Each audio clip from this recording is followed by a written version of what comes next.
You should have never called me a fat ass Kelly Price. That is you. That's what it sounds like. You.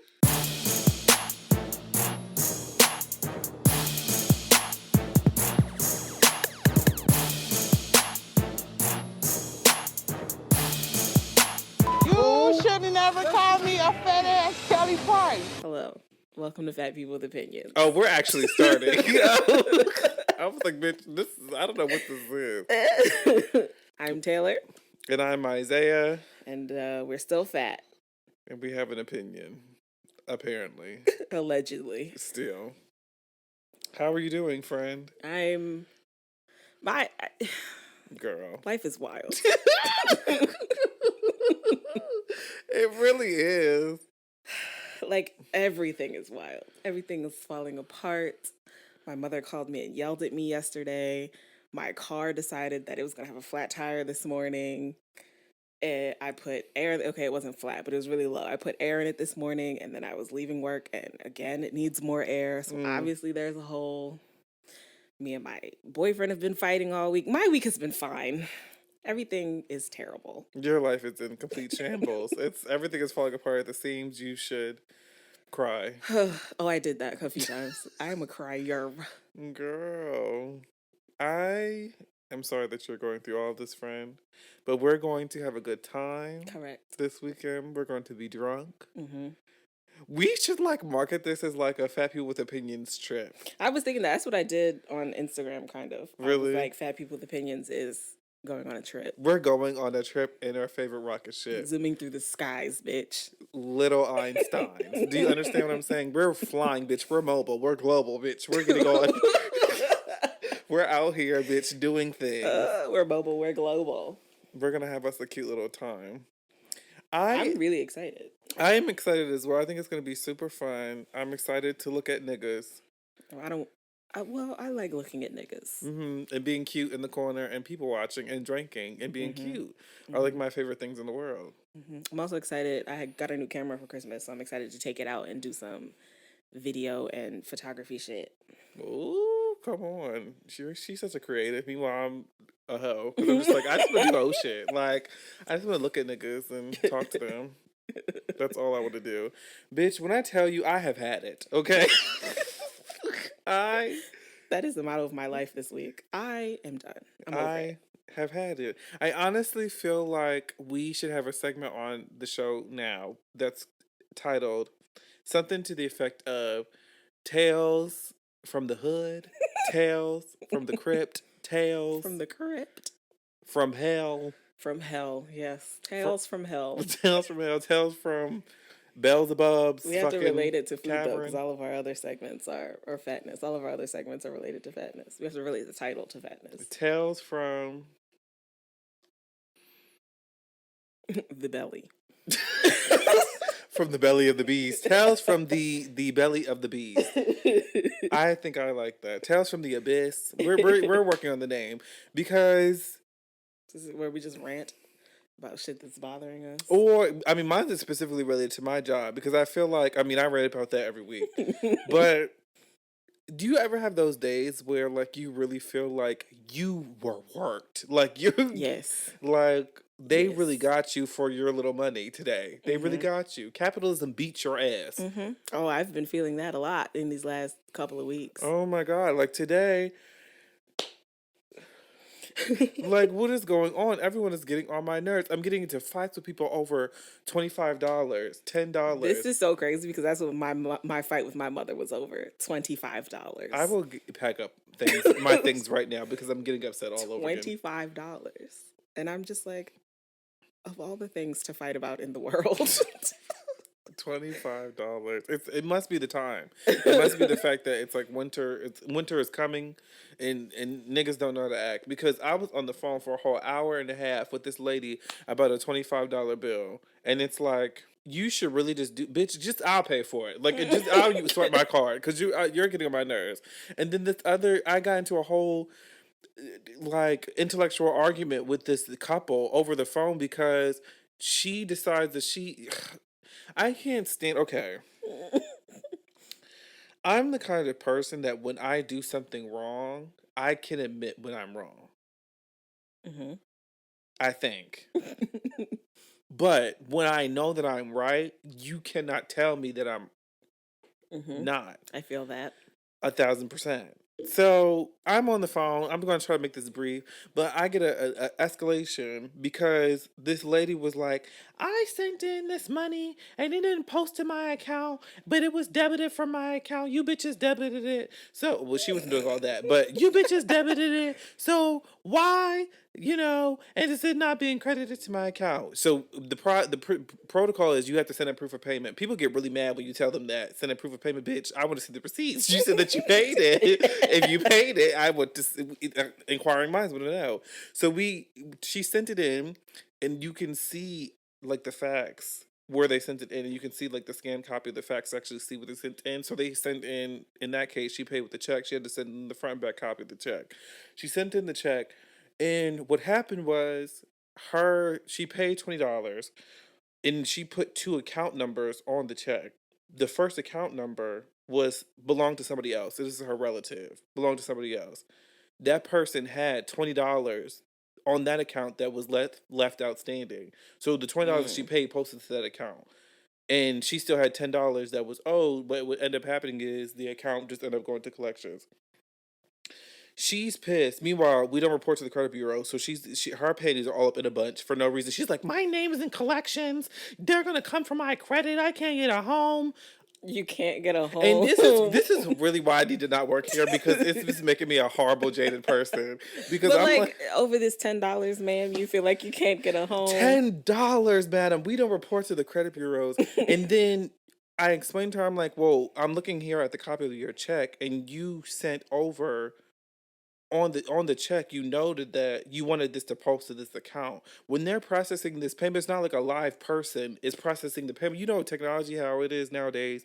They're scanning the check. They're seeing there's an account with that open balance and then paying the balance with the number associated with the check. That's all that's happening. And she's like, "Well, I don't understand." And then her husband decides he wants to get on the line. And he's talking about, "Well, can I record you because we might be pursuing an attorney." When I tell you, I said I don't care. Like, like I have so many questions because you're gonna pay an attorney to sue someone over $10. And here's the thing. Here's nothing. And one of the things I can appreciate about this job is that it doesn't make me scared when niggas say things like, "I'm gonna sue you," or "I'm gonna go to social media," or "I'm gonna do this," because I'm like, okay, like. I'm not doing anything wrong. Right. I'm just telling you facts and the truth. So I don't understand how that would be wrong on my end. I did not do anything nefarious to get you in this position where you owe this money. This is just what happened. So what ended up happening was I explained the situation. I was like, "Well, the way that you noted how you wanted the money posted on the account, it posted to the first account that's listed in that memo field, and that person had $20 outstanding, so it posted to that account, and your account was never satisfied." And then she was like, "Well, it's still your mistake, and I want this pulled from collections, all this and that." So, and then it's just annoying because he's over here talking about, "Well, why can't you admit that y'all made a mistake?"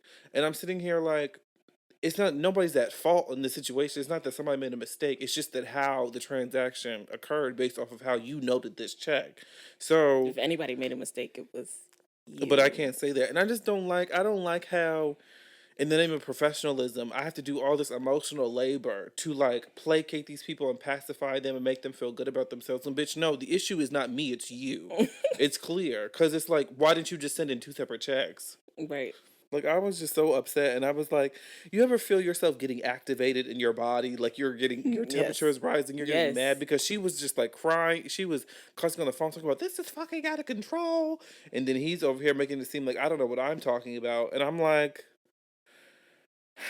all of this for $10. Again, where's my card? I will pay for the bill. Like y'all wearing me out. Capitalism really beat my ass today.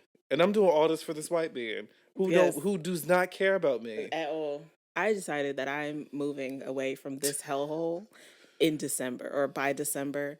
This is my last year here. I've decided that whether or not I have money, I'm going because I can't do it anymore. It's just it's I don't understand. Like, bitch, what? I'm doing all of this. Oh, getting to screaming matches with people. They're cursing my name into the oblivion, bitch. I am fucking Beelzebub. Like I know, I'm the killer. And I'm just like telling you information that's true and you can't take and you're getting upset and then I'm having to bypass my feelings about the fact that you're cursing at me, you're calling me incompetent, you're saying all these things about me, and then I'm still supposed to try to help you to resolve the situation without cursing your name as well. I don't understand. I don't understand. And fuck capitalism for putting me in a position where I have to do this shit. But Any of whatever. it, yes. Again, tales from the belly. Hell. Because we're here. Tales from the pits of my ass. I had this bill with my mom. So when I first got my car, she was a co-signer on it. So the car is partly in her name. So there was a point in time where before I got the job that I have now, life was kicking my ass and I didn't have car insurance because it was expensive and I didn't have the time. Okay. So in my mind, you don't get caught for not having car insurance unless you get pulled over and the cop says, show me your insurance, and you don't have any. Okay. But the truth is that they can just find out. So my mom gets a letter in the mail that's like, you need to authenticate that you have insurance on this car. Otherwise, A, B, and C are going to happen. So she calls me, this was a long time ago, she calls me cussing me out, telling me that I better have insurance on this car, blah, blah, blah. So I go to the DMV and I'm like, hey, I didn't have insurance. So you tell now the truth. What? Right. And they were like, okay, well, it's going to be a fine for however long you didn't have insurance. It was like 6 months I didn't have insurance. This ended up being like an $800 fine. But you only have to pay $25 a month. So, like, whatever. Technically, it's in my mom's name, so it goes through her. So I give her the $25. She pays the bill. This month, life has been fucked up because my job decided that it's not going to pay me when it's supposed to pay me. Yes. So I've not had the money to give her. I mean, I have money. I don't want it to seem like there's no money in my bank account, right? But I have other bills. Right. And this is my mother. This is how it went in my mind. This is my mother. So it's not going to be a huge deal. My mother, who was a single mom, raised me like in a rich-ish area. Right. So I know that she's not hurting for $25. This is my mother. So I'm like, it's not going to be a big deal if I don't give her this $25 on the first. I'll give it to her when I get paid. And I told her that my check's not coming when I thought it was coming. I'm going to give it to you when I get paid. Right. She was like, okay, Taylor. She did her whole spiel about like responsibility. And I'm like, okay, whatever. So yesterday rolls around. What was yesterday? Like the 11th or some shit? The 12th? The 13th? The 13th. Yes, we got there. I told her that the check was coming the 17th. So yesterday, the 13th, she calls me and she's like, where's my money? And I'm like, I told you that I was not going to have it until the 17th. But I will have it on the 17th. And I'll send you it for this month and next month so that we don't have to go through this again. Right. And she was like, cussing me out, telling me that I'm irresponsible and I need to take care of my responsibility. And she's like cussing me out. And my mother knows that I'm sensitive. I don't know if y'all know, family that listens to this. Come on, family. That I'm sensitive. She's but not very sensitive in like a dismissive way. It's just that when you're impacted by something, you're impacted. Yes, I'm an easy crier, but it's not like I can't listen to what's going on around me. It's like, I'm upset, so I'm crying. And the littlest thing can upset me. It's whatever. It's a thing that I do. It's not a huge deal, to me anyway. But she knows. Girl, I do these words. It's a thing that I do. It's not a big deal. I cry. You breathe, I cry. The fuck? She knows that I'm sensitive, and we've had conversations about the way that she talks to me because I'm still a person, whether or not you're angry at me. Like, you have every right to be angry, okay? I didn't pay you the money that I owe you. Cool. I'd be mad too. But there's a way to communicate anger that doesn't involve disparaging people, right? Making me feel like I'm not human, right? Girl, we can have a whole conversation about that on this show, but I don't think they're ready. And I've tried to have that conversation with her. It always turns into, well, if you did what you were supposed to do, I wouldn't have to say anything to you at all. Black parents. Oh my God, black parents, wear me out. And it's not like I can't take responsibility for doing it. Like I fucked up. I got that. You think that I don't feel bad, and then it turned into like a whole, well, why don't you have a check? I feel like, did you quit your job? Like, are you lying? Did you not get paid? And it's just like, how did we get here? How did we get here? Because if I had the money, you think I would just not give it to you? It's $25. Like, it's not like you're asking me for $3,000 and I'm like, oh no, I never want to come up off of that. Like, right. It's $25. If I had it, I would give it to you. Right. And you yelling at me right now and calling me out of my name is not going to make this $25 magically appear. Right. So what was the point of this? And You're I mad. think, I get it. Be mad, but like have a point. right. It's not like you came to me and you were like, okay, are you having problems? How can we get through this? Like, here are some options that you can do. Like, you didn't come with any of that. You just came to yell, and I don't understand that at all. And I think, I mean, like you said, I could understand you wanting to get some things off your chest because you felt like y'all had this agreement, you're not honoring the agreement, even though you explained to her the situation. And like you said, it would be different if it was a situation where you had the money, you just weren't providing because you didn't want to provide it to Right. her. That's not what's happening. You are in a situation where it's not that you don't have money, it's just that you don't have money right now. Right. There's a nuance there that let's pick up on. It's like, because when I get the $25, now I don't want to give it to you because you acted like this, and that's no shade to you, mom, but it's like, girl, And it's not like you're hurting for it. Her whole thing was the DMV wants their money whether or not you get paid. They come for me whether or not you give me the money. And I'm like, so you saying that okay. you can't pay it, Right. Shout out to parents, like the people that can really kick you while you're the fuck down. Right. Like, And I've had so many conversations. It blows my mind because I've had so many conversations with her about this specifically, about the way that she handles these types of situations. And somehow it always turns into, well, you need to take care of what you need to take care of. And then I wouldn't have to say anything to you. But it's like, niggas fuck up. Like, and then I also feel like we can really have a conversation about how, specifically how a lot of, and let me know if I'm speaking out of turn because I'm not a black woman, but I feel like a lot of black women feel like because Black Girl Magic, we've internalized all of this. They feel like, oh well, older generations feel like since I was able to do it with absolutely nothing, there's no reason why you can't. right. But and then it's like, as someone who experienced real material, hardships, not because you are like not working hard enough, not because you don't have a job, not because you're not trying to out here create for yourself, in a situation where you have absolutely no control because you can't control the fact that this company that you work for is not paying you for something because they have their own like fucking bureaucracy that they have to deal with. Something out of your control, there's still an expectation that somehow you make this, you do this. This Right. needs to be completed. This needs to be resolved. This needs to be done. Like, you need to come up with this money. I don't understand. And it's like, I'm coming to you and I'm saying to you, this is the situation. I'm sorry that this is happening. Can you have, some understanding and like, just pay this $25. It's $25. And okay, I don't want to make it sound like because my mother has money that I'm entitled to wasting her time, like that I'm entitled to her picking up my slack. That's Right. that's not where I'm trying to go with this. But it would be one thing for her to come to me and be like, "Hey, I'm upset because I had to pick up your slack this month. I expect more of you." That's a way to be like, "I'm angry. You can do better," without it being like you're an animal, like. Right, yeah. Like, I mean, even in the way that you just phrased it, to me, that's a lot too. Like, you can say, I think that this whole situation is unfortunate that you can't pay me the $25 this particular time. To me, that's like, I mean, it is unfortunate. It's like, that to me is a value. There's no judgment attached to that. But when you say like, there's when you make it about like your inability to do something or your lack of responsibility to do something, and make it seem like it's some sort of characteristic trait, that shit, I don't like that. And as my mother too, Right. like that is wild. As a mother, you can feel that way about your child. But what I'm coming to realize is, and I mean, this doesn't excuse it, but my mother is very similar too, in that I can't have conversations where we legitimately have conflict with her, conflict with each other with her, because it cannot be done in a way that's like productive or healthy.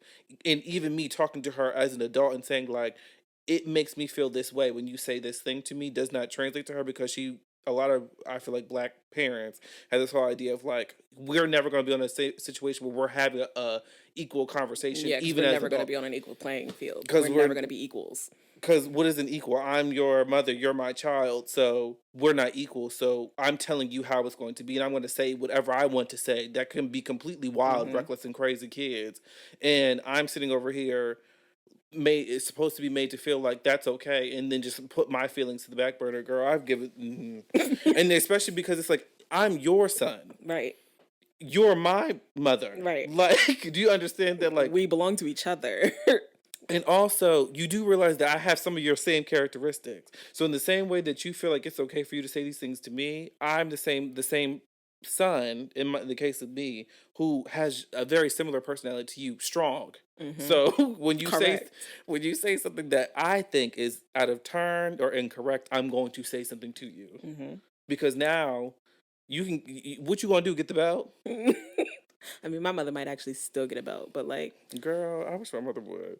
And I love my mom to death. I love her down. She's my best friend. She's my biggest supporter. I love her down. But when we have conversations, she wears me out and sometimes. it's wild because my mom, the way that my mom expects me to, I don't want to say respect her because I do respect her, but the way that she feels like we're not on the same playing field, that we will never be equals, she does not feel that way about her mother, because she can say things to her mother that she would not allow me to say to her. Tell her we really could have a conversation because we are the same person. I am slamming my phone into this pillow because I have had it.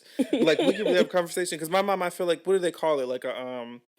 Like the sandwich generation. Like, my mom is essentially having to not raise, but like take care of her mom because of how situations happen. My mom is a very strong person. She's having to take care of her mom, and then she's also still, while we were growing up, had to provide for 6 kids. So it's like, she's already a harder woman.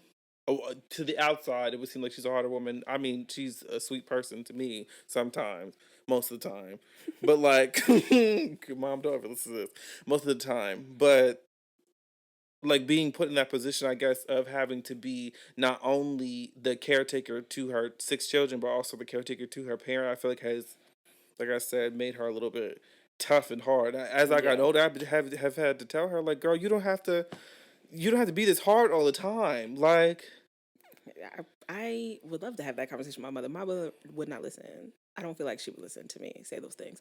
And I don't think that, because I don't think she had to raise her mom. Her mom my grandmother is doing pretty good. And I think, well, I know this for a fact because my mother has said it, that her being able to talk to her mother however she wants and me not being able to talk to her however I want is based on financial independence. So because she doesn't need anything from her mom, she feels like she is her mom's equal. And because I'm not necessarily need things from her, but because like this bill is still going through her, I'm not her equal. I'm still under her because I'm not financially independent, quote unquote. My whole family is really run around money. Like, the capitalism fucked you. Capitalism fucked my entire life. I can't.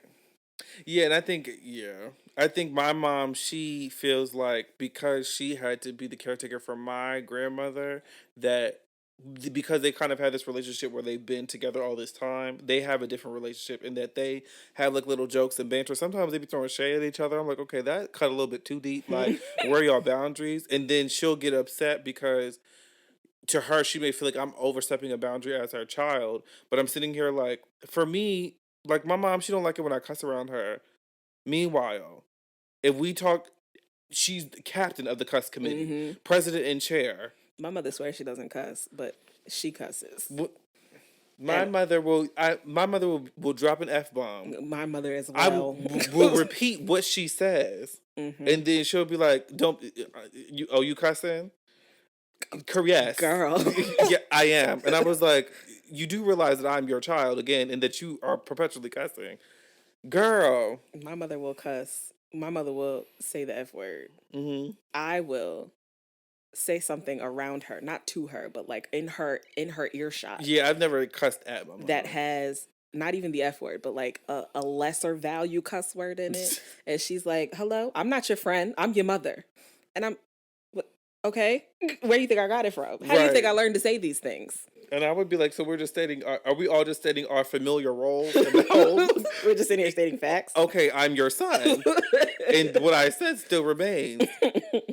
Like, I can't. Like, people, that whole concept of disrespecting black parents and black families is real, something that really needs to be deconstructed. Because it's kind of like, don't disrespect me at, like, at any turn, even if it means costing you, like, your own emotional, mental, social And then stability. say things like, I'm on your side. I want you to win. But like, no, you don't. You I want me want to you play out. by your rules. In the words of JoJo, get out, Leave. leave right Get now. out. It's the end of you and me. It's too late. I can't wait for you to be gone. On. Okay, without her, who? Why? Because you said that you would treat me right, but it was just a waste of time, bitch. It was just a waste of time. Okay, let me stop disparaging mothers like this. We love y'all dearly. Me Y'all too. just I wear love us my out. mother. I just want you to talk to me like I'm a human. Right. And it sucks that you have to preface that with saying "I love you." You know what I'm saying? Like you have to couch it in Yeah. that in order to make it Because more it palatable. it hits them. Well, it hits. I can't speak for other mothers, but it hits my mother like an insult. I can't. I really cannot. I can't. And we had this whole conversation. That's not what we wanted to At talk about all. today. We haven't even gotten Not to even a the little topic. bit, and it's been 30 whole minutes. It has.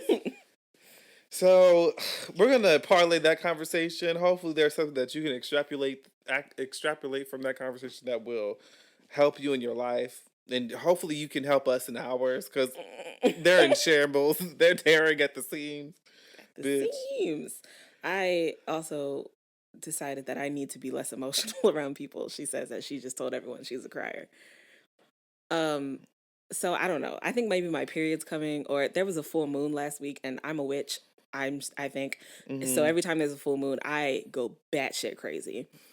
So I was having an argument with my nigga, I think, or maybe it wasn't even an argument. I think I was just sitting here crying because of full moon, and he just looks at me and he goes, "You need therapy."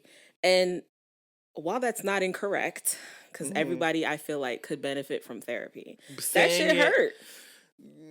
I agree. And now I feel like I can't cry around this nigga because he gonna look at me like I'm crazy. I agree with how that could be perceived in that moment because it's kind of like you're weaponizing. Right.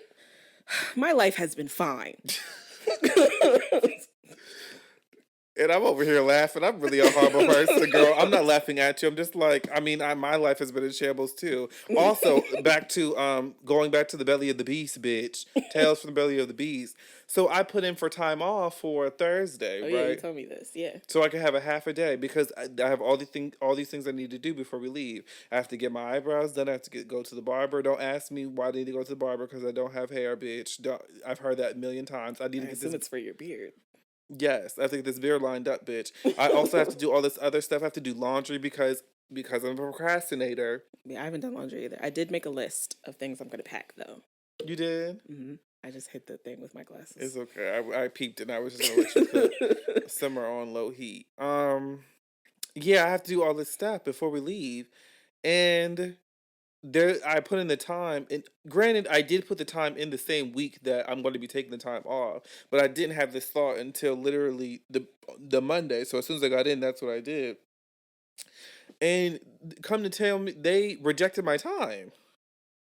And again, this is why capitalism ain't shit. So already you have made a benefit of working for this company you made a benefit of working for this company that they offer like paid time off, right?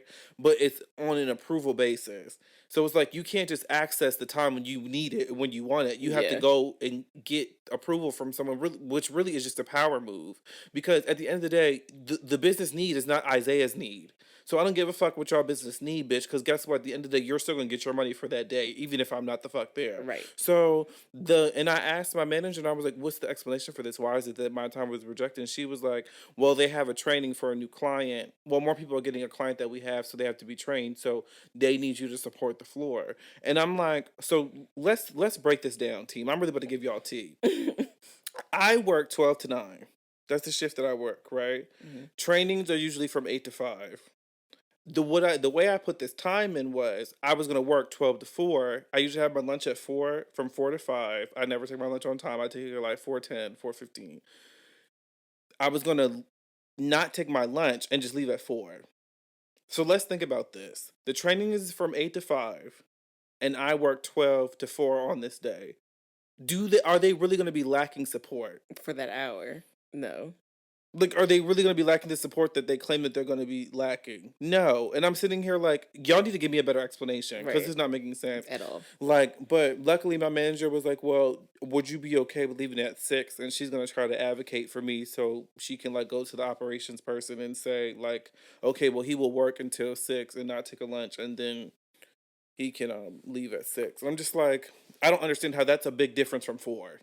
Like, is the world really gonna change in these 2 hours, And bitch? if you're really trying to compromise with me, why not let me leave at the end of the training at 5? What I need to be here till 6 for? But she's saying, well, this is really for me helping her out because she needs a lunch, and she's the only person that's gonna be here from. Because really, no shade, but really after like 7 o'clock, if one of us takes off, we're the only one there. Because we're the only people there from, but it's like slow. And on a Thursday night, usually after 6 o'clock, 5 o'clock, it's really not that fucking busy anyway. So I'm like, you're doing all of this for what? And it's not making sense because at the end of the day, from 12 to 4, you have me here. I'm not taking a lunch. I'm only taking a 15-minute break. What's the problem? Give me my time off. Fuck that capitalism shit. Like, y'all corporation don't care about me, and I don't care about y'all. So why can't you give me my time? I'm reclaiming my time. Reclaiming my time. Come on. I'm sorry. Let's actually get into the skinny because I can really rant about my job all day. What is the skinny? Flying while fat. and because is it in lieu of? No, in lieu of that doesn't make sense. Because we are going to be flying this upcoming weekend while being fat, we decided it would be how apropos would it be for us? Come on. Would it be for us to discuss some of the trials and tribulations that are associated with, flying while fat? So we decided to discuss that. And I just wanted to, pick your brain about a few things. So, are you anxious to get on the plane? No. Well, because I've been on a lot of planes before, so I already know the deal. But also, I have 2 seats right now because somebody was supposed to come with me who's no longer coming with me. Right. So I don't know if I'm going to refund that ticket or use those miles for later. But as of right now, I'm not sitting next to anybody, so I don't feel any type of anxious. But even if I was, I still don't feel too anxious because most of my weight is in like my stomach. So it's not going to be like protruding on the people next to me. Like my arms might be touching the people next to me, but like they're going to have to get over that. It's a 2-hour flight. Right. But and I have my own seatbelt extender, so I really don't have to talk to anybody for that entire flight. Even in the brief moment that we were like, because I was going to Google all these different narratives and like figure out what people are talking about related to this topic, and I didn't have time for that. So, but even in the brief time that I was Googling before we started this show, it's like such a phenomenon, like flying while fat. I just saw all these like links to different tips that fat people, overweight people, obese people, whatever, have compiled for other fat people who are going to be flying. And it's just so interesting because one of the things I didn't even think about was like, for some people, they'll like one of the bloggers or a writer of an article, one of the things that she suggested is getting on the flight early when they have like pre-check or pre-boarding. Yeah, I read that. Yeah, and because she was saying like some people, like, I guess, experience like anxiety surrounding like having to, when they have to go, especially if their seat is all the way in the back, has to go all the way to the back, and then like their body is brushing by everybody. And I'm like, maybe because I've lived in this body my entire life, but like I remember getting on the school bus and having to walk sideways down the aisle to like get in my seat. So maybe I've just been desensitized, but I really don't give a fuck about anybody else. No, and it's like, part of me is like, okay, is this an internal conversation that we're having in our head where we're like building this up to be this like paralyzing, like depressing, anxious experience, or is it the case that like we are responding to what potentially might be in like an interaction where someone's upset for brushing our bodies up against And I think them. that there is that type of person who would be upset in that situation, but I don't think it's the majority of people. And I don't think that it happens as much as people think it does. I don't Right. want to like devalue anybody's experience. Obviously, if it has happened to you, I'm not saying it doesn't happen. Right. But I don't think it happens 100% of the time. So like for me, I don't feel like I'm going to get on this flight and somebody is going to comment out loud or have an issue with my weight Right. personally. Yeah, I mean, I don't think anyone's gonna feel that way about my weight either. But it's just like the fact that we can't even get on, like we can't even Yeah. fly. And one of the things I appreciate about these articles was that they were saying like, don't internalize these feelings and attribute anything specifically to you. Like, don't extrapolate this whole kind of like anxiety that you feel around being fat or like having to get a seat extender and make it about like how you're a horrible, deplorable person Yeah. and you should be ashamed of yourself, because literally that's going to take away from the whole experience of flying, whole experience of traveling, the whole experience of experiencing something new. Like, It's enough to ruin like the whole trip. So you just can't think about those things. I went to Disney World when I was younger with my aunt, my cousin, and my mom. And I was the only one in the party of us that needed the seatbelt extender. And it was before I had my own. So I had to ask somebody for it. And I remember getting on the plane, like walking through the door of the plane and saying to the flight attendant that was right there, "Hey, I'm in seat, blah, blah, blah. Can you bring me a seat extender?" Like really like low key. nonchalant. Yeah. And he was like, "Yeah, sure." So then I go and sit down, and he's walking towards me, and he takes a seatbelt extender out of his little thing, and he's like, "Here, hun, this is for you," like screaming down the aisle. And I'm just like, bro, the whole point of this was for you to be quiet about it. Right. But like, whatever, it is what it is. I got the seatbelt extender. It is what it is. And it's like, and this is no shade, and it makes me question this person's intentions, because but it's like we know if even in my small Google search I was able to locate all these articles about how flying while fat is like a phenomenon, like that people have questions about, have opinions about. You as someone who's providing, I'm assuming this was the flight attendant, Yeah. this is someone who is providing service to someone, knowing that this is like an issue that is not a new issue, that has always been an issue. Why would you not have any kind of sensitivity to this person? Right. And I know that y'all have some training on this shit. You have to. It has to be included in the curriculum Yeah. that y'all take. So why wouldn't you like go up to that person so that it's not an embarrassing interaction for them and say like, "Oh, here's the thing that you asked for," on the low low? Because to me it sounds like you wanted to make it a public spectacle so that you can then I don't know. embarrass that person. Yeah. That's what it feels like to me. Maybe I'm overanalyzing, but that's what it feels like to me. Bitch, and I would have threw it. I'm like, I don't need this shit. Okay, I did though. but no, but I did though. Give me my shit. I don't remember ever being uncomfortable like in the seat on a flight though. Like, you know how, well, I don't know if you know, but I have wide hips. I don't have a big butt, but I have wide hips. So sitting in like salon chairs is sometimes uncomfortable because the arms of the chair like cut into my thighs or Yes, whatever. yes. I didn't feel that way on the last flight I was on, the last couple of flights. And the last flight I was on, we took a red eye to California, and you could select your seats when you purchased the ticket. So it was me and Babe. So I bought the window seat and the aisle seat, thinking nobody would want to sit in the middle seat, and the flight wasn't full. So we ended up having that whole row to ourselves. Oh wow. Yeah. I mean generally, because I haven't started flying until recently, and this is like post weight loss, even though I've gained weight back, so it really doesn't matter. But like this is post weight loss. Um, I haven't really experienced any of the issues of associated with like people. Some of the issues that are documented online of people flying while fat. I haven't experienced them, but I still think that I'm like always anxious about if the seat is going, if the seatbelt is going to fit. And don't get me wrong, it's not like that shit is always extended over. Like it's not like a situation where it's like there's room there. I have slack. Like no, it's pulled all the way the fuck over. And then, because I don't necessarily have weight in my hips, but I have big thighs Yeah. and big legs. So it's like having to pull this shit over. And then also, like, niggas have penises. So it's like, bitch, Niggas have penises. So Yeah, it's gotta P9. be uncomfortable for you to sit with your legs closed. Yeah, I mean, I don't like sitting with my legs closed. And I just so. generally feel like those seats are really uncomfortable. I don't know why. They also have been getting smaller, so over the time because capitalism. Right, because they want to fit as many people on this fucking plane.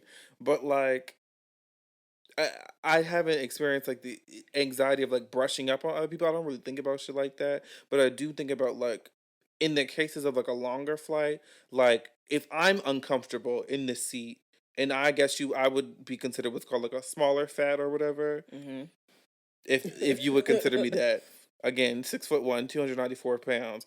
If I would be considered that, like I couldn't imagine someone who is larger in like a 6-hour flight when the seat is this fucking uncomfortable. Yeah. Like I couldn't imagine that. And I'm like, and I'm trying to understand the counter argument because people are like, I remember that whole situation that happened where that man was on, what was it, like a 7-hour flight or something like that, and he sat next to a larger person, fat person, obese person, whatever word you want to fucking use, and he ended up having to stand the entire flight because the other guy was like leaking over into his seat. Mm-mm. And I feel like we couldn't come up with any other solution. Right. Like, and I haven't I'm not read up on this. I just know this was something that was reported. But I'm like, there was no other solution that we can come up with for this person. Was it the case that he actually was like too big that he was spilling over into this other person's seat? Or was it the case that he just didn't like how much he was brushing up on his body? Right. Because I feel like if it were the first one, Mhm. that at some point the airline does indeed make you buy a second seat. Right. Or they will tell you that you can't be on this flight. You need to book a new flight and buy 2 seats. So if it was that bad, then something would have happened. Like the airline would not have let this man stand the entire time without being like, you don't have to do this. Right. You know? And also, it's to me, it says something about the airline's policy that you really overbooked this flight. Yeah. That it was a situation where he could not Sit somewhere else. sit somewhere Because else. we could have played Tetris, bitch. Like we could have put this man who you feel is spilling over into your seat in the aisle in the very last row, so that he's really not touching anybody. If that's the issue. Right. I should have read up on the article before we're reporting on it because, bitch, we're reporters, journalists. We're doing, like Portia said, I'm a journalist. But we're journaling things. So I should have researched this, but I'm like, I don't really understand how this got to this situation. And then also, like, in that situation, so let's say it were the case that this was happening the way that I just described it, where he was spilling over into his seat and he had to stand for the 6 hours or the 7 hours. Do you feel like it's fair for people to then say, oh, this is why fat people need to buy an extra seat? Not without knowing more context, no. But also, you can't group all fat people into one category. Right. Like you said, you're like a quote unquote smaller fat. Right. So would it be fair to be like everybody over 200 pounds has to buy 2 seats? No, because 200 pounds can sit a lot of different ways on certain bodies. Right. And also, like, when you really think about, because I know people who make this argument that are like, well, if you don't fit the weight requirements, or you don't, if you're too fat to fit into the seat, that you have to get another one. But how would you systematize that? Like, how would you do that in a way? Because like you said, there's so many factors that go into whether or not this person's going to be fitting into the seat. Because first of all, let's not act like, again, I'm sorry, skinny people really don't be understanding. These seats are not big. They're like, not at they're all. not large seats. Because even I feel like skinny people, y'all knees be touching, bitch. Like, especially if you're sitting next to a man, like, men like to sit with their fucking, That's what I was saying. It's uncomfortable for y'all to sit with your legs closed. I would assume. I don't have a penis, but I assume that it's uncomfortable to smush it in between your thighs. between your thighs. But like, these seats are not big seats, and they're not spacious seats. So you're already trying to make us feel guilty about the fact that we can't fit in these seats. When honestly, I'm not saying that nobody can fit in the seats, because there's obviously people that can. But they're not built for comfort. They're Right. built for efficiency. Right. And that's real and that's true. But it's also like, bitch, if I'm on this flight for 6 hours and I'm paying all this money for this flight, we can do something. Right. We can do something. It bitch. should be livable. It should be deal withable. There's a word for that. I just can't find it. Accommodating. Yes, but it doesn't necessarily need to be luxurious. That's what Right. first class is for. Right. And maybe I need to start flying first class, but I don't have first class money at this particular Cause time.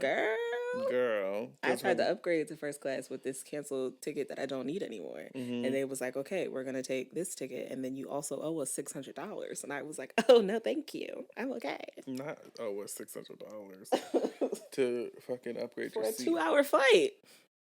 And I don't think skinny people really understand that, like, when you're in a situation where when you're made to feel like you can't do something or can't participate in something because of your weight, because you're fat, like, that's trauma. Yeah. Like, people really don't understand that. Because we live in such a fat phobic world, it's so easy for people to then say, like, to rationalize whatever kind of response that we're having to this thing that we're experiencing and say, like, oh, I'm going to dismiss this and write this off because they're fat, they put themselves in that position, they're lazy, all this and that.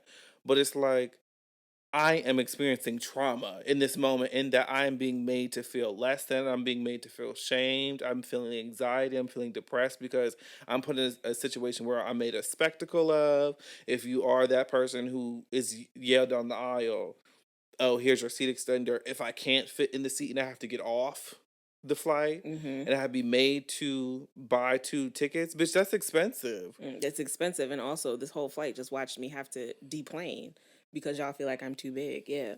That's trauma. That's bad enough at like an amusement park where you have to get off the ride. Imagine having to get off a flight that you paid $300 for. And you're just trying to live your life, Right. be Get a home hoe. for Thanksgiving. Oh. Okay. I like how we said things at the same time. I'm just trying to be out here, having a good time. And then I have to get off this fucking plane because I don't fit in this seat. And then y'all are trying to, and not only do I not fit in this seat and have to get off this plane, but y'all also are looking at me like I'm crazy with your big eyes. With your big eyes. Looking like bush babies. And I'm left here in shambles crying in the fucking gateway.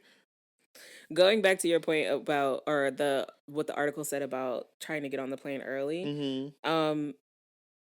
I don't know when that article was written. I feel like it's not current because I Right. looked into early boarding, at least for Southwest, which is what my flight is. Mm-hmm. And you can get early boarding. You have to get early check-in because with Southwest, they don't assign seats. It's first come, first serve. Right. So the better boarding number you are, the better seat you're going to get, or the more likely you are to get a seat that you like. Mm-hmm. So in order to be in the first people to board, you have to check in first. Mm-hmm. So you can check in up to 24 hours before the flight takes off. So like my plan as of right now is to check in Thursday morning. Right.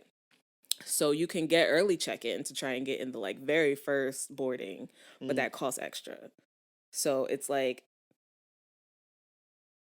there's still like an access argument associated it's with only it. $15, but still the $15 on top of, I mean, my ticket wasn't expensive, but say I bought a $300 ticket, $15 to board early because I'm fat, is still $15 on top of a $300 ticket and me still having anxiety. Right. And I struggle with like this whole conversation about because you're fat, you have to pay a higher fee or a higher cost or a higher thing. Mm-hmm. But I feel like there is a compromise in here somewhere where, because we know that this is an issue, I know this is not going to be cost effective for you fucking flight producers. Airlines, flight producers for you airlines. But I feel like maybe it could be where there should be a seat designated for fat bitches. Like, there's a seat that like, you know how the exit row has more leg room, and like if you're tall, you try to get a seat in the exit row. Like, have seats. I don't want to say in the back of the plane because Rosa Parks, but have seats on the plane that are a little wider. Maybe there's only 2 in the row instead of 3. Mm-hmm. I mean, that gets rid of a seat for y'all, but like y'all can afford. And what you can do is you only make them accessible if it's the case that you know that there's a fat person boarding on the ship. On the plane. Like the armrest goes up. Right. So that way that they can get on the plane and then only 2 people can be on that seat. Yeah. In that seat versus 3 people. And then if there's no fat people. But then it's also like, how would that really work? We're really thinking through this policy together on this podcast. How would that really work? Would it be the case that like you would put in your weight when you're booking the flight? Or would it be like... No, because like I said, weight is carried differently. Like I'm 350 pounds, but I don't feel like I'm wide in the sense that I'm going to be spilling over into anybody's seat. Like I'm Right. wide long ways in the sense that like my stomach could hold a drink on top of it. But I don't like, because I'm confident right now, as of right now, before getting onto this flight, that I'm going to be fine in one seat. So to be like, do you put in your weight when you buy the ticket and then be like, okay, you're going to need the bigger seat? I mean, whatever. If I don't have to pay extra for it, whatever. Right. But also, I feel like that could be abused a lot. Because if somebody who just doesn't want to sit next to somebody who is only 130 pounds is like, oh yeah, I'm 312 pounds. They just lie. Just to get the big seat. And it's like, what are these airlines really going to do to kind of police and regulate Yeah. that shit? They don't care about that. They just want to make their money. But they will kick a fat bitch off the plane if she can't fit the seat. Correct. And it's like, y'all not going to try to make me feel guilty for these airlines for like being put in this position where they have to. No, you're a despicable human being. If you have to kick somebody off a plane because they do not fit, I'm sorry. I don't feel bad for airlines because at the end of the day, y'all are multi-billion-dollar corporations. Y'all can afford to make accommodations for fat people, and then it's the counter argument will be, oh well, then are you really just excusing their adverse behavior? Are you just like No, because we've normalizing already it? addressed this. No, we're adding access is not the same as awarding negative behavior. Come on, that was a word. You just strung some words together, bitch. Yes, because that's true tea. True tea. I'm just making it. This is a phenomenon that's happening regardless of our intervention. So or our specific opinion. So what we're gonna do is, in order to address this, we're going to make it more accessible by giving them this option to buy this seat. And maybe it's a situation where you don't police it, like you don't have people have to put in their weight class or like their body shape or anything like that, but maybe you make it so that the airline publicizes it so that people know that they can access it, and like make it a specific seat number that's like publicized on the website or something, and people Yeah. can just go and request it. Okay. And maybe there's an increased fee associated with it, but it's like, I don't know, bitch, you better throw in some sort of fucking freebie or something to make it make sense. Because I just feel like I understand where people come from when they say like, oh, in that situation with that man where he had to stand on that flight for 6 hours, that's unfortunate. And I'm also not sure how he did that safety wise. I did read something that in the early days of flights, people stood like it was a city bus. Everybody stood. So I guess it's not oh, unsafe. absolutely not. Absolutely not. I would not have flown until the new millennium, like until the 2000s. Because bitch, no, absolutely not. We're standing on this plane. Yeah, everybody stood. You just held like leather straps that were tacked into the wall, like a Absolutely city not. bus Absolutely not. or a train in the air. Also known as death. Okay. So I guess it's not unsafe, but like they tell you to put your seatbelt on. So how did he stand during landing too? Like I don't understand. And like, so when you land and you die, Right. When you hit the top of this airline. right? Is there any recourse? Can you sue the airline? Can your family sue the airline to get you money because you were standing on this fucking plane? When nobody told you to do that. But I don't really feel anxious about it. And then I also was reading, sorry, I'm just all over the place, but I also was reading that like even the fact that like you can purchase seat extenders outside of the airline. Like you can really go and get your own seat extender and like bring that with you on the plane and I have use one. it. I got it from Amazon. I didn't know that was the thing. Like how is that regulated? They just allow you to. Because it's just like your basic seat buckle. It's not anything special. So it would work like in my car. It's the same type of buckle. Oh wow, okay. So then you didn't have to, because I remember reading that some of them like they'll say on the description of the seat extender that it works with these specific airline seat buckles. Yeah, I'm pretty sure mine was universal, but I've used it on a Delta flight and an American Airlines flight. Like I said, I'm flying Southwest this time, so who knows if it's gonna work. But I'm past the point where I feel shame in asking for one because nigga safety. How did you get there? Like, how long did it take you to not feel shame for asking for a seat extender? I think I don't know. It's got to be like relatively new because also I don't feel shame about like walking down the aisle and touching people. Mm-hmm. I used to, and I feel like I don't want to say I feel sorry, but like it's like a I get it. I'm in your space. But it's Mm-hmm. for a microsecond as I walk forward. It's not like I'm sitting on your chest for the next 2 hours. It's Right. not that. How much am I inconveniencing you? And let's also not, I'm sorry, I didn't mean to cut you No, off, you're but fine. let's also not clock the fact that just by virtue of how this plane is constructed, we're all in each other's fucking space. Right. All the germs that could possibly be generated are in this fucking space. Like, if I have to get up and go to the bathroom, regardless of how skinny you are, you're going to end up touching me. So if you're that bitch who doesn't like to be touched, don't fly. Don't sit on the aisle. Like, you sit on the roof of the plane, okay? Sit on the nose of the plane. But I think it has come with like reconciling with my body. It's like my body is my body. It's going to be my body until I decide that it's not my body anymore. Right. And I haven't made that choice yet, obviously. So it is what it is. People, and I don't know. There are certain people where like if they get mad at me or if they say mean things to me, it affects me. But for the most part, with people that I don't know, I'm the type to fire back real quick and then move on. For the most part, there are a couple people, like I said, I'm sensitive. But if I don't know, especially if I don't know you from Adam, because we could fight, I'm okay with that. Square up. Not on the plane. Yes. Because you need to make it. Because I'm tired of these motherfucking snakes on this motherfucking plane. We need to make it to our destination. Don't play with me. You better not get into no fights on this fucking plane, bitch. But I am sure that this plane ride is going to go fine. I'm manifesting that. no, it's going to be fine. I definitely know it's going to be fine. And for me, even though I haven't experienced in terms of a plane, experienced the shame associated with like not having the seat belt fit or brushing up on other people. Like I have experienced like when you don't fit on a roller coaster ride, or you have to like have a seatbelt extender on a roller coaster ride, and then that doesn't fit.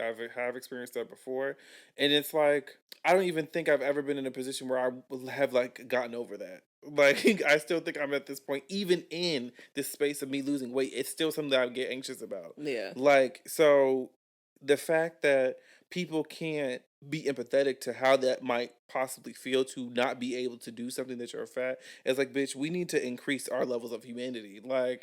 No, I definitely agree with that. I'm not in, it's not my goal to inconvenience you by being fat. Like, I want to make that clear. I don't think it's anybody's goal to inconvenience anyone. Right. By existing. But people think that because they're inconvenienced, that it's the intention of the other person to inconvenience them. When it's like, no, bitch, I'm just fat. Because I'm inconvenienced too, my nigga. Like, I have to get off the plane now, so... Right, and I have to pay this extra money to get this other flight that I did not budget for, Right. and now my finances are in shambles. Now my trip is fucked up. Right. Meanwhile, you're upset because I brushed past you 5 minutes ago. Get the fuck on. Yeah. I can't. I feel like PC culture has like made it so that, and I'm not really someone who like subscribes to that whole idea of like that whole PC non-PC everyone's oversensitive conversation. I'm like, no, people are not asking you to be politically correct in the name of like coddling people. They're doing this because we just want to increase the discourse and like actually be civil. Like that's really what it feels like to me. But whatever. But I feel like people have bought into that whole debate surrounding PC culture instead of actually thinking about the experiences of fat people as it relates to this issue of flying while fat. They just kind of like objectify them and assume how they feel as opposed to actually trying to be empathetic. And what I'm asking you to do, people who are listening, who are skinny, who may not have ever experienced this, imagine in your mind having experiencing some sort of discrimination for something that in that moment you cannot control. Like, because the fact of the matter is, my weight, I cannot lose 100 pounds in this 20 in the minutes. next minute, right before the plane takes off. I can't.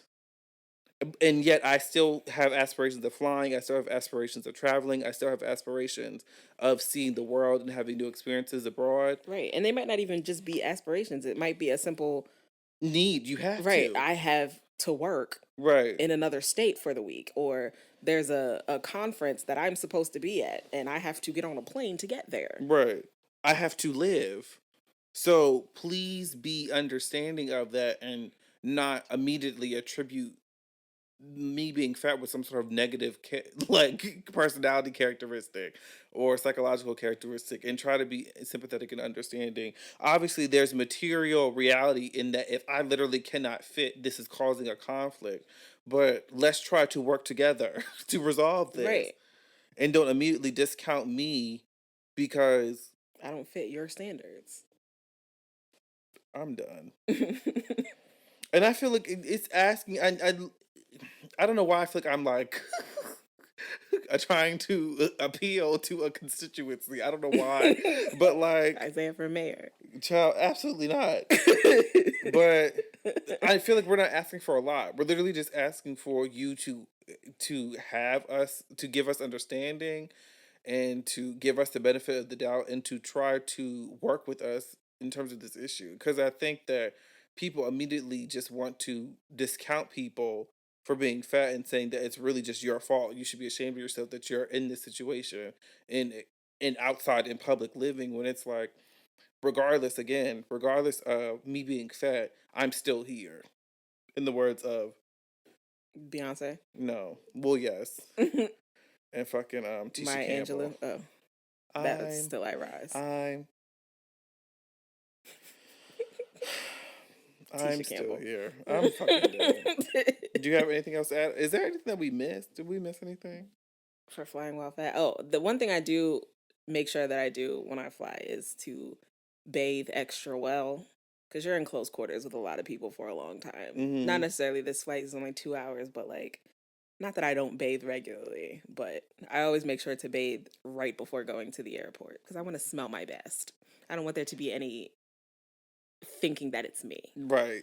And it's like, already you're a fat bitch on a plane, and Right. you a fat smelly bitch on a plane. Like, you really I like want none of fuck. that. Like, You're really pushing it. You're really pushing it. We really tried to give you a little a grace with you being the fat bitch, but now you want to be fat and smelly on this fucking plane, and you smell all sour. You're pushing it. I mean, I don't really have any anxiety surrounding this flight. I don't really feel like I need to bathe extra hard. I mean, I'm going to, but I don't really feel I need to bathe extra hard. I hadn't thought about the whole like brushing up against people, and it's making. Oh, another thing that I remember reading. Sorry, we're jumping all over the place. Another thing that I remember reading was that use the bathroom before you get on the flight, because because airplane toilets are not fun. Also, the bathroom is this big. right, the size of a coffin.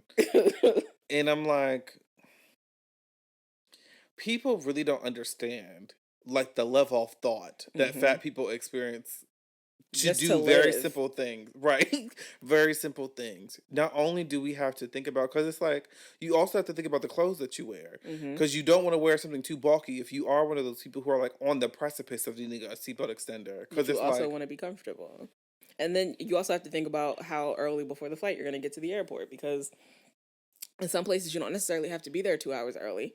But if my terminal is on the other side of the airport, like airport near where we live is huge. So I don't want to get there and my flight be in 30 minutes and me have to run across this damn building, because I'm not doing that. I'm going home. I'm not getting on the flight. no, I'm going home.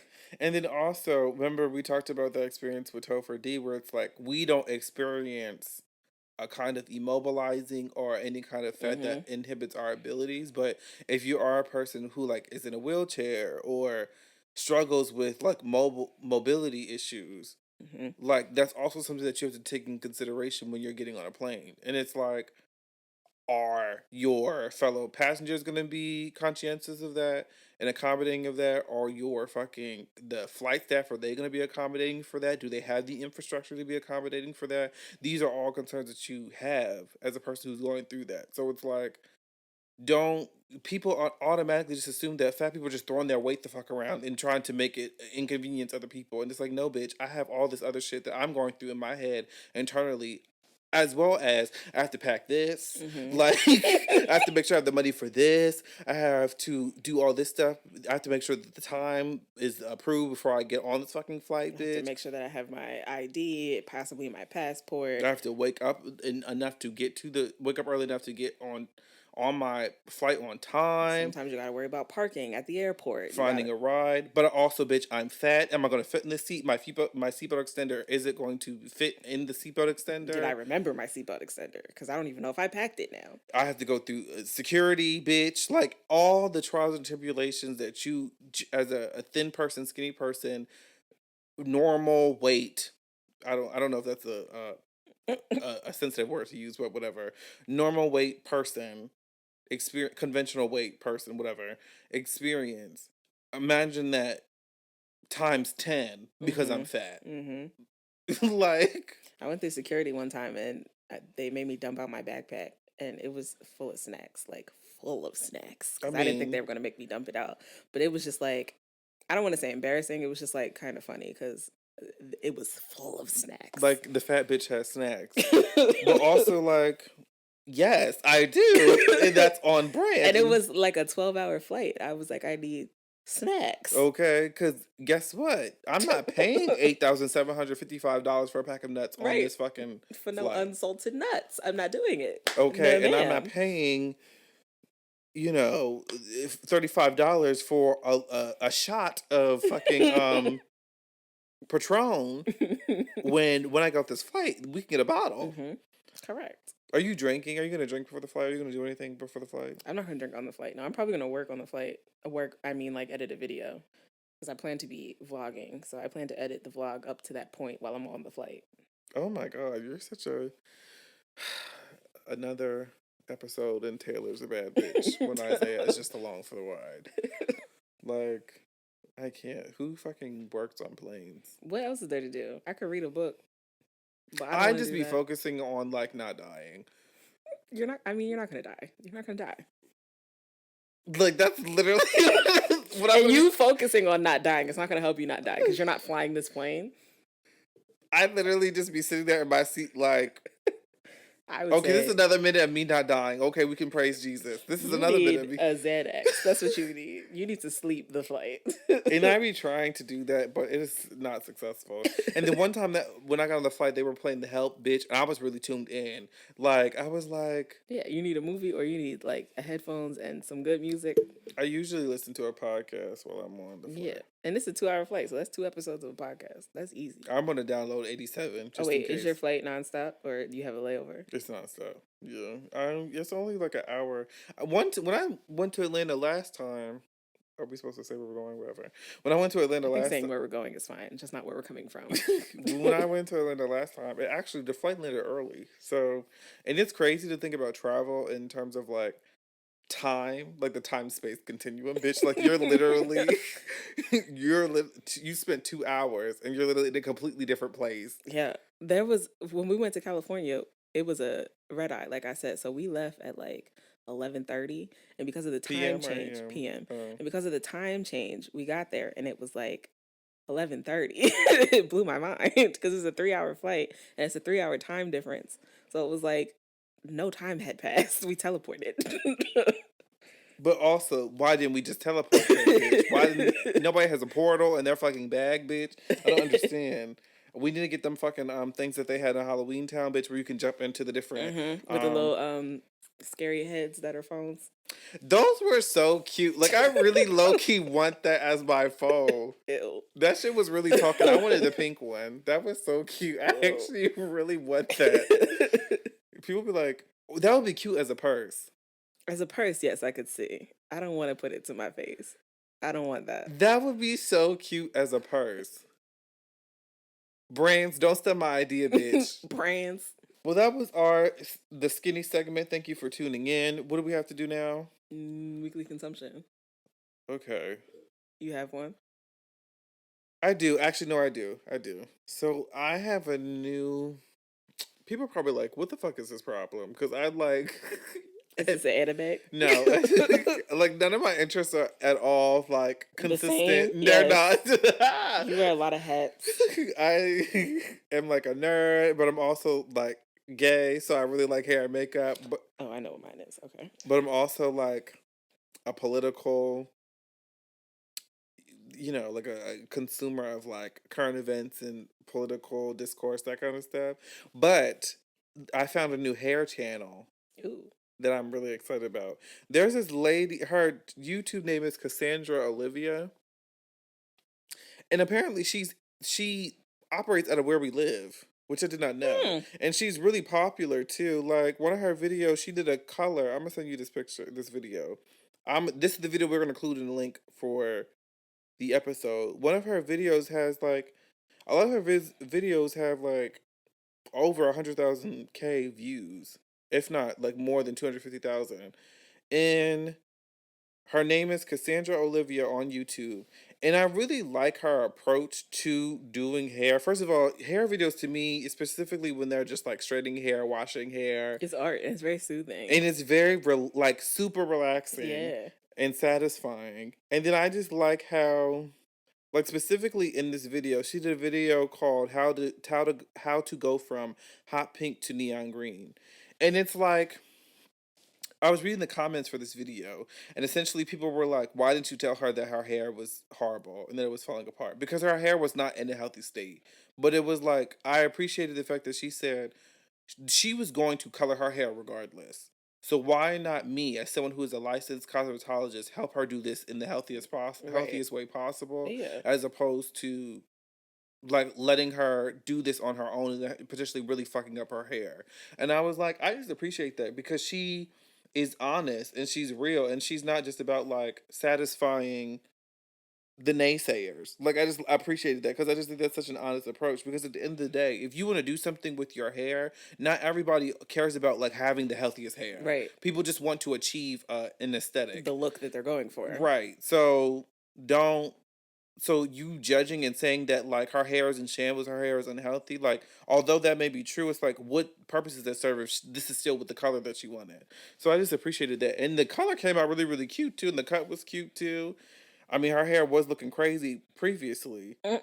but the color came out cute, and I just appreciated that. So, and her other stuff is cute too. Like she's really like multifaceted, and she does makeup too. I don't really watch her makeup stuff because I have other girls for that, but I like her color, and she knows how to do like natural hair, which is also something that's like I think is a admirable trait or something that I like think is beneficial because I mean, it's just crazy how like when you really get into the hair game, niggas really have lanes. Like Hmm. when I think about what's his name? Alonzo Arnold on Instagram, he is really out here doing wigs down. Down. He has that on lock. But it's like when you're a hair person, and then there's also people who just braid, but it's like she's really good at doing multiple different things. She can color, she can cut, she can help you maintain your natural hair. She can braid, even though she said that she didn't like braiding. And she's documenting all of this, and she uploads pretty often. So she was my new kind of like stumble upon fave for the week. Stumble upon fave. I have two. My quick one is on YouTube. I've gotten into watching people play The Sims, mostly because I enjoy watching people build houses because I Yes. feel like that is art.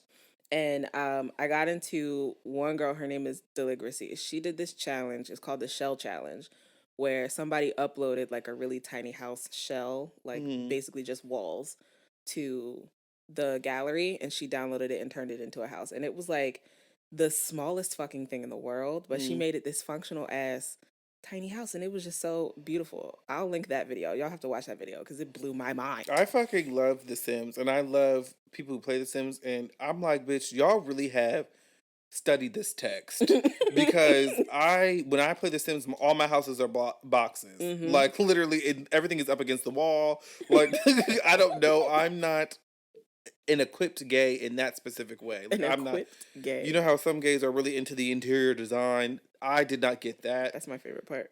trait from the gay gods. That wasn't something that was benefited It didn't come out of bestowed onto me the Barney rather. bag for you. No. So when I see people do this on The Sims, I'm like, bitch, you are really an architect. Come on. Right.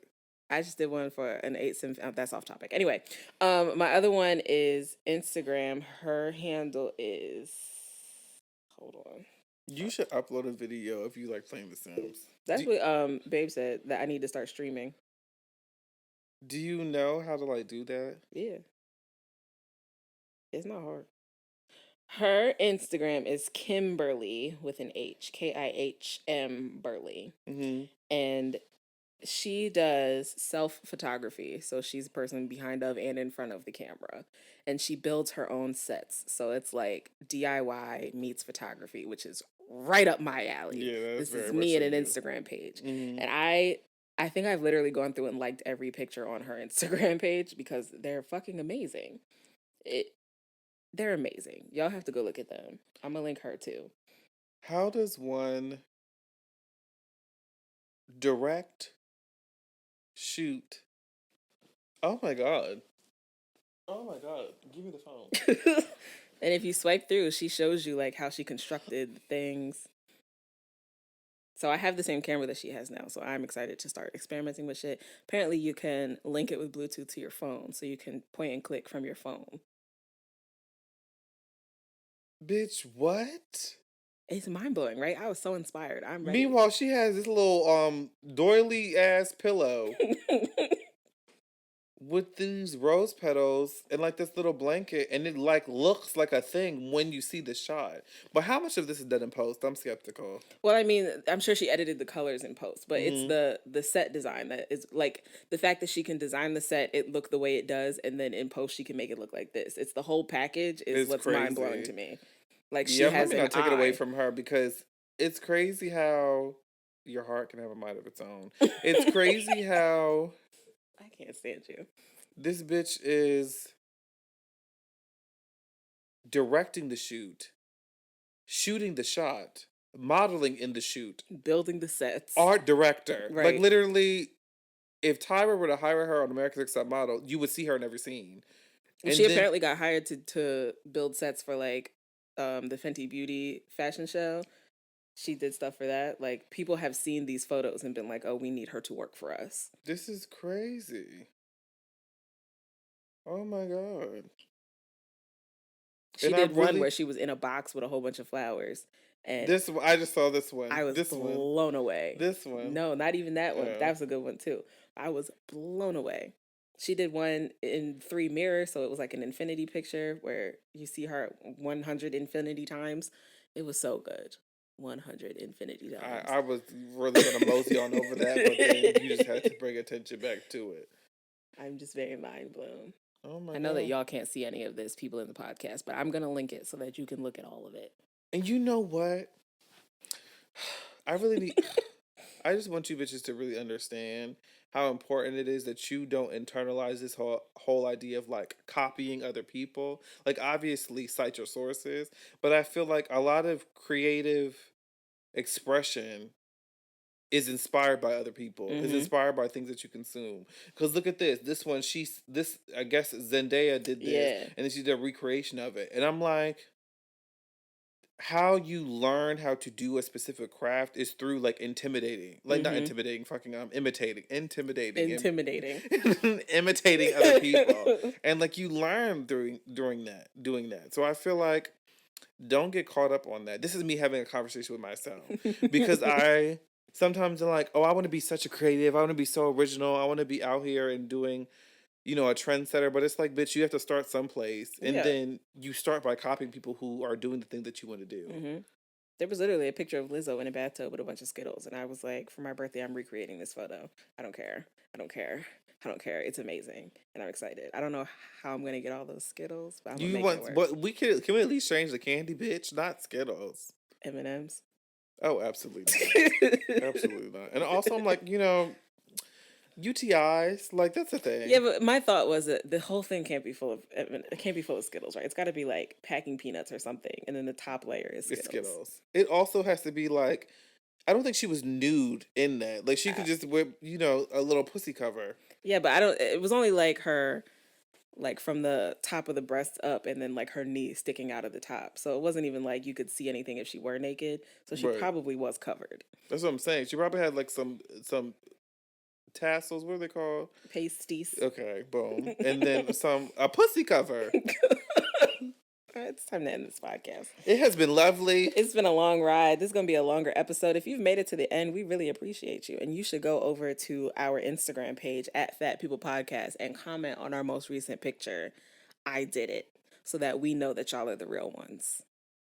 Is that what they need to do? Mm-hmm. Well, please follow, comment, like. Is it like? Subscribe. Rate? You could like us on the Instagram. I don't know if you can like the podcast page, but you should subscribe and rate and give us a 5-star rating and a review because we like those. Share. And tell us how you feel. Like, what are some of the things that you want us to talk about? Yeah. We want you to be a part of the show. So tell us what you want to hear. Tell us what you would like us to discuss. We want you to feel at home with us. Okay, bitch. We have to end this. You have a wonderful day. Goodbye. Bye.